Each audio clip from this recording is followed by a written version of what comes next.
ఇంతమంది రైతులు నష్టపోయారు, మీరు అడగలేపారు. ఒక రైతుకి ఒక 1000 రూపాయలు ఇవ్వచ్చు కదా, 2000 రూపాయలు జేబుల్లో నుంచి. ఏ నాన్నయ్య ఆయన పేరు? ఏదో నాన్నలే, ఏం గుర్తుపెట్టుకున్నాం, నాన్నలు ఎక్కువైపోయారు.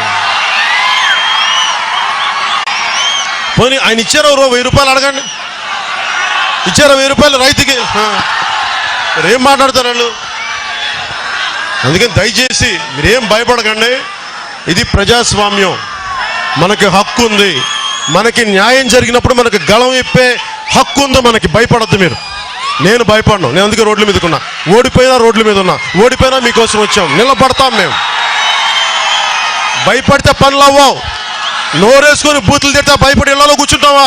నోరేసుకుంటే ఇళ్ల ముందుకు వస్తాం. జాగ్రత్త, ఎక్కువ మాట్లాడద్దు మీరు, పద్ధతిగా ఉండండి. నోరు మీ ఒక్కరికైనా ఉంది? మీరైనా పెట్టి పుట్టారా? మీరు మాకు భయాలనుకుంటున్నారా? ఒకటే చెప్తున్నాం, ఈ ఎమ్మెల్యే గారికి చెప్పండి, ఏదో నాన్నగారంట, ఆయన చెప్పండి.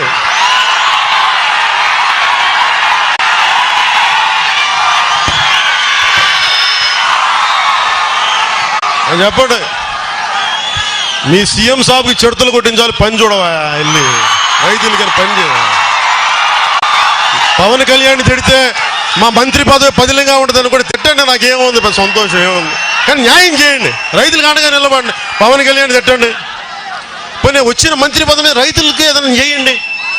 అలా కాకుండా కూర్చోబెట్టి మీ సీఎం మీ మంత్రుల పదవి కోసం నన్ను తిరిగి మీరు కూర్చుంటే మీరు ఏం పని, దానికి కూడా ప్రయోజనం చేయట్లేదు. దానికి కూడా ఏం ప్రయోజనం దానికి?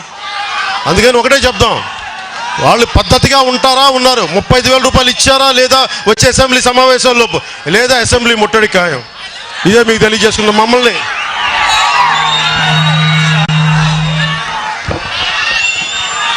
అంటే ఇందాక మాట్లాడుతున్నప్పుడు రైతులకి విత్తనాలు ఇవ్వాల,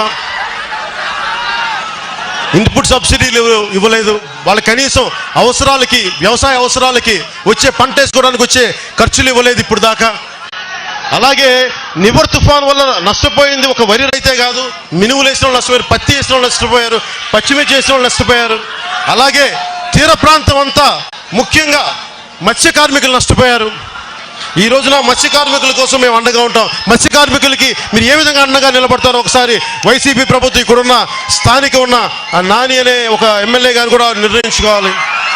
ఓట్ల సమయంలో కనిపించడం కాదు, బయటికి రండి, తిరగండి.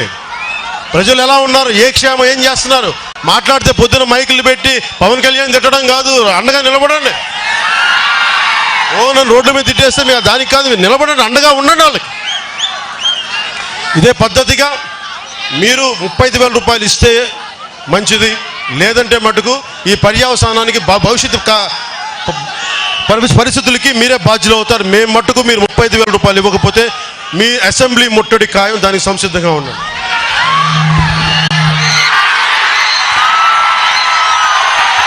ప్రతి ఒక్కరికి ఇంత చాలా ఓపికగా ఇంత ఎండలో కూడా మనస్ఫూర్తిగా నిలబడినందుకు, ముఖ్యంగా ఇక్కడికి వచ్చిన జన సైనికులకి, జనసేన నాయకులకి, మా ఆడపడుచులకి, దారి పొడవుతా చాలా ప్రేమపూర్వకంగా మాకు ఆదరణ ఇచ్చిన ప్రతి ఒక్కరికి, చాలా సహకరించిన పోలీస్ శాఖ వారికి, దీన్ని ప్రజా సమస్యల్ని ముందుకు తీసుకెళ్లిన ఈ మీడియా సోదరులందరికీ ప్రత్యేకంగా నా ధన్యవాదాలు తెలుపుకుంటూ సెలవు తీసుకున్నాను. జై హింద్.